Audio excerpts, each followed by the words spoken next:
Donahue once said,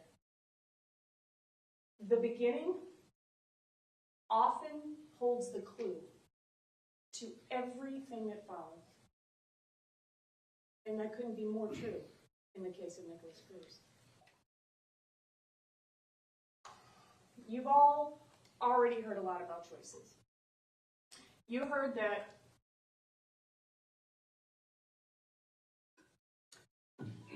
Nikolas made a choice to get into the Uber. Nikolas made a choice to go into the 1200 building. Made the choice to load his AR-15 and pull the trigger over and over and over again.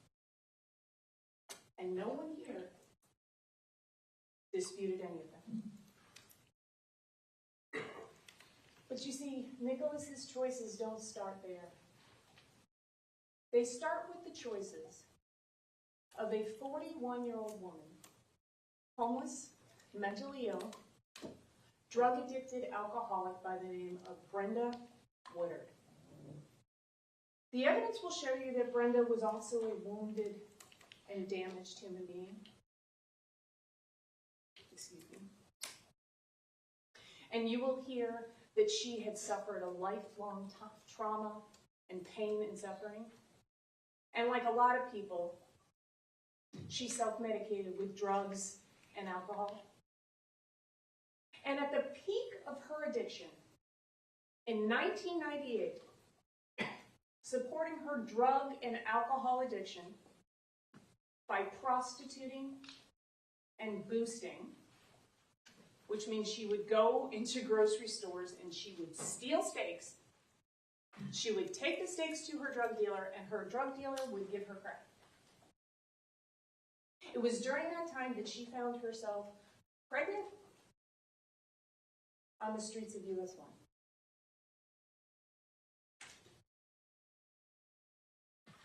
Although we know that Nikolas's conception was not planned.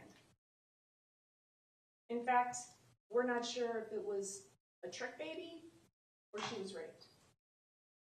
But what we do know is that she didn't want that baby, and that she couldn't take care of that baby because she could barely take care of herself. Or her 11-year-old daughter, Danielle Woodard, who was mostly being raised by Brenda's own mother, or by the foster care system. We know that Brenda chose to keep that baby, and that she chose to give that baby up for adoption. And we know that she got paid to do it. And after confirming that she was 12 weeks pregnant at a local health department here in Broward County, she contacted a private attorney who advertised private adoption in the weekly flyer and in the Broward County Jail, right next to the phones where the inmates could make calls. She was 12 weeks pregnant, just finished her first trimester.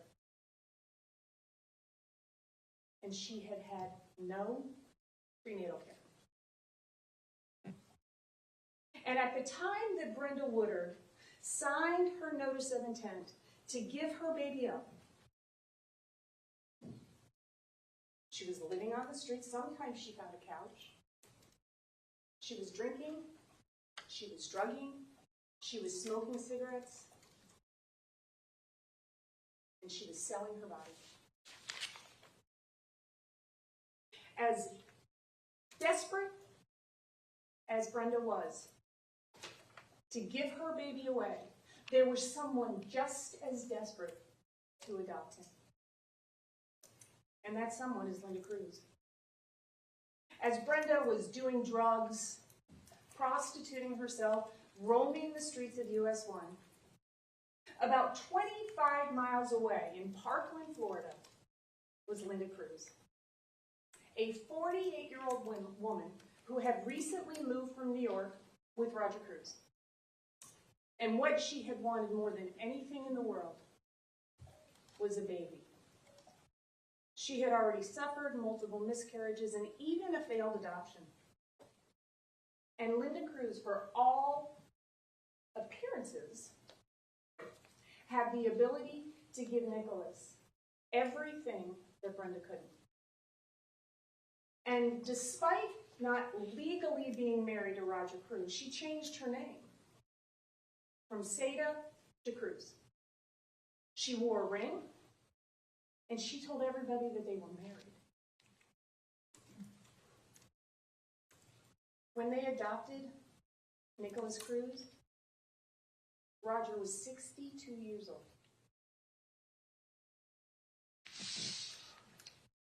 Linda was no stranger to creating her own reality.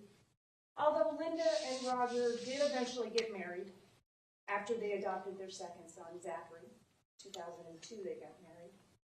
They had met in 1977 when Linda was Linda Seda and Roger Cruz was married to another woman to whom he would remain married until 1991, which made Linda his mistress. And from Roger's first marriage, there were 4 children. There are 4 children. Adults, they're grown now. And they would become Nikolas and Zachary's brothers and sisters. And you will hear that after Linda Cruz died, Roger was already gone. They were parentless. Both Zachary and Nikolas would pick up the phone and call their brothers and sisters in New York. They were 17 and Nikolas had just turned 19. And they asked for a place to live. They asked for help. And they got nothing. They were parentless and they got nothing. But you see, Linda was used to keeping secrets. She had waited a long time for her perfect family, for her perfect husband, for her perfect child.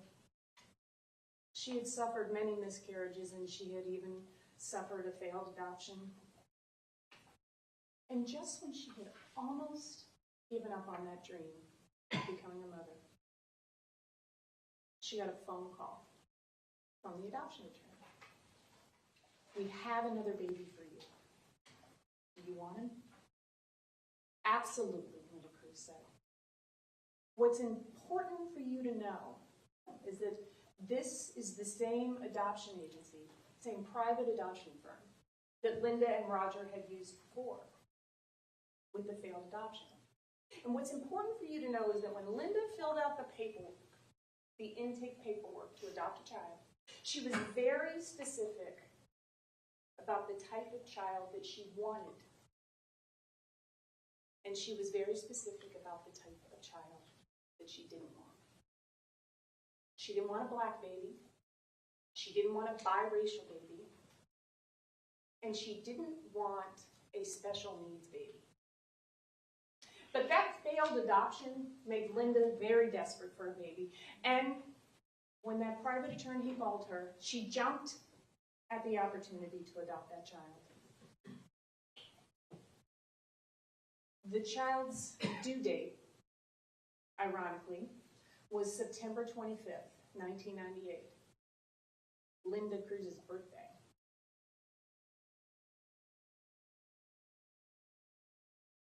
Unlike the state of Florida adoptions through the Department of Children and Family, this was a private adoption, which meant there were not as many rules and regulations. Didn't have the same oversight as state of Florida adoptions do.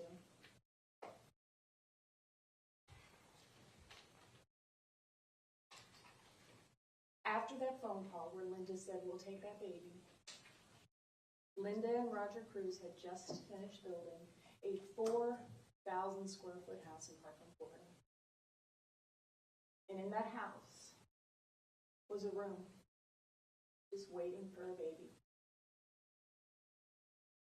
And so as Linda and Roger painted the room, bought the baby clothes, and put money into that adoption trust account, Brenda roamed the streets of US 1, doing what she had to do, doing what was the most important thing in her life, drinking and drugging and whatever she had to do to get those two things. You see, the wake of addiction is very large. How do we know the things that Brenda was doing when she was on the street? Well, because she told us a year and a half before she died. And you'll also hear from Carolyn Deacon, who was her drug buddy. And you will hear evidence that her own daughter saw her mother drinking and drugging. Brenda's alcohol and drug use was well documented throughout the adoption records, the adoption report, and the birth records. Those records will show you that Brenda was not only drinking alcohol, but she was abusing it. Now, to be honest, Brenda's self-reporting about the length of time that she drank and the amount that she drank is inconsistent. But you don't have to worry about that, because witnesses will come in. And how do they know? Because they either saw her drinking and drugging, or because they were doing it with her.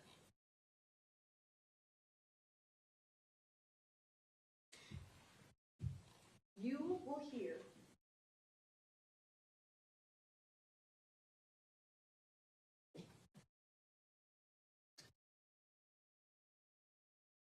that Brenda had 4 prenatal visits. 4. In 41 weeks of pregnancy. And an amnio because of her advanced maternal age. And the drug and the alcohol use would continue until about 6 weeks before she delivered Nikolas, when she was transferred to a residential drug treatment facility in Coral Springs, Florida, referred to as a prenatal addiction center. You will hear throughout her pregnancy that she had negative drug screens, but you'll hear more about that later. And you will also hear the testimony from Carolyn Deacon. Who is Carolyn Deacon? Carolyn Deacon was Brenda Woodard's drug buddy.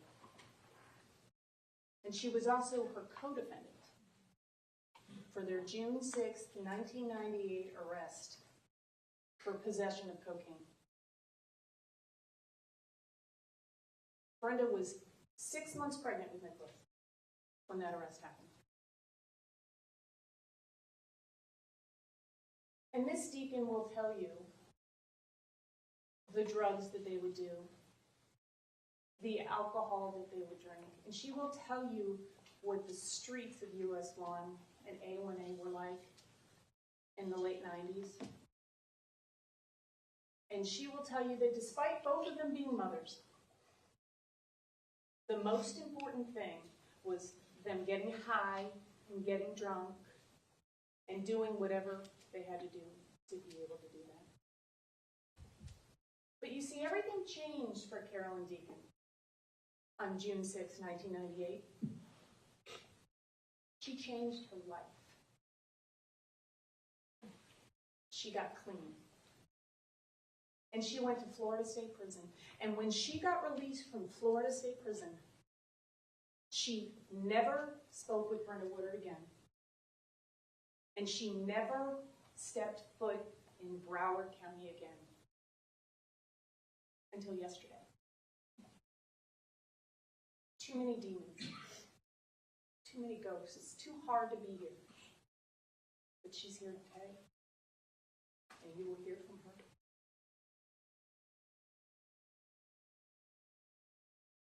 After the arrest, the adoptive parents bonded Brenda at a jail. And she went to a prenatal visit. It was her first prenatal visit in almost 4 months. And the records will show you that she actually lost weight. And that the measurements of the baby had not increased. And you will hear, the evidence will show you, that her daughter, Danielle Woodard, who had actually moved into the apartment where Brenda was living, the apartment that was being paid for by Roger and Linda Cruz, she will tell you that she saw her mom drinking Colt 45, Cisco bum wine. One bottle is the equivalent of 5 shots of vodka. Smoking crack, smoking cigarettes, and renting the apartment out by the hour so that other crack addicts would have somewhere to smoke. And she will also tell you, and the evidence will show you, that Brenda had her pee in a prescription pill bottle. And then Brenda would take a piece of tin foil and put it over on top of the prescription pill bottle to keep the urine warm. And then the two of them would go and get Brenda's drug tests.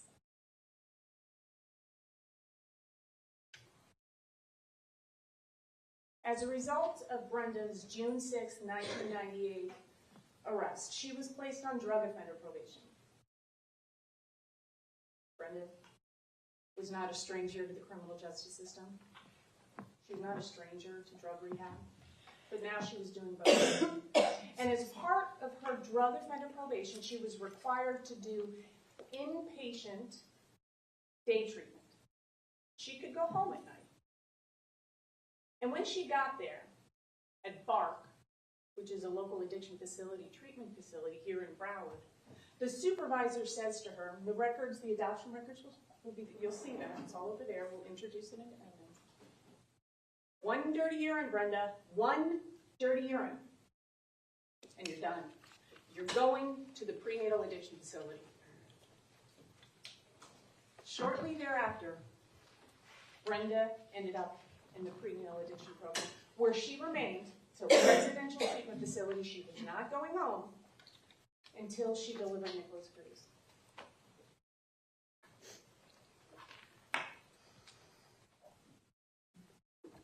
Did Linda and Roger know about Brenda's criminal history?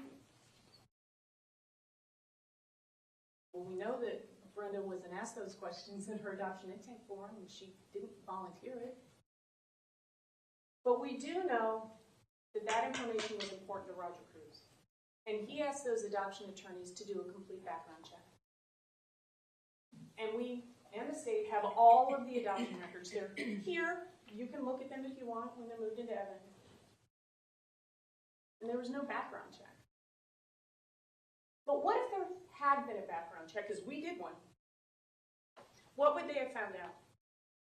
Roger and Linda would have found out that since 1975, Miss Woodard had been arrested continually for mostly drug offenses, drug-related offenses, and that she had been in prison. Did Roger and Linda know that Brenda was drinking and doing drugs? We don't know for sure. But they bonded her out of jail when she was arrested for possession of cocaine. And the evidence will show you that Linda Cruz actually went to the prenatal addiction program and saw Brenda there. It's hard to know exactly what they knew or what they didn't know. But I think it's reasonable to assume that Linda didn't want to know everything. So as Linda prepared for that baby to come home to Parkland, Florida, Brenda finished off her pregnancy at the Prenatal Addiction Center in Coral Springs, Florida. What do we know about Brenda's pregnancy? We know that it was very stressful and chaotic. The majority of her pregnancy, she was homeless and living on the streets. We know that she was using drugs. We know that she was smoking cigarettes. We know that she was drinking booze. Proper nutrition and proper prenatal care were not a priority for Brenda. She was an addict. You see, the wake of addiction is very large. Nikolas Cruz's prenatal vitamins consisted of Colt 45, Cisco bomb wine, crack cocaine, and cigarettes. And because Nikolas was bombarded with all of those things, he was poisoned in the womb. And because of that, his brain was irretrievably broken through no fault of his own.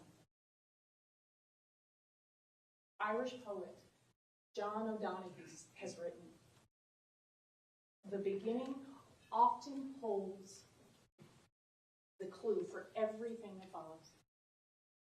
And that couldn't be more true in Nikolas Cruz's life. September 24th, 1998, as Brenda Woodard was being transported to Plantation General Hospital, Linda Cruz was in Parkland, Florida, anxiously awaiting the phone call that her baby had been delivered. They already had the names picked out. Nikolas after her father, and Jacob after Roger's father. Nikolas was delivered C-section. Birth records indicate that he was slow to progress, and that the cord was wrapped around his neck 3 times. He was blue for the first minute of his life, and he had to be resuscitated. And as medical personnel manually pumped oxygen into his little lungs, his extremities remained blue for 5 minutes.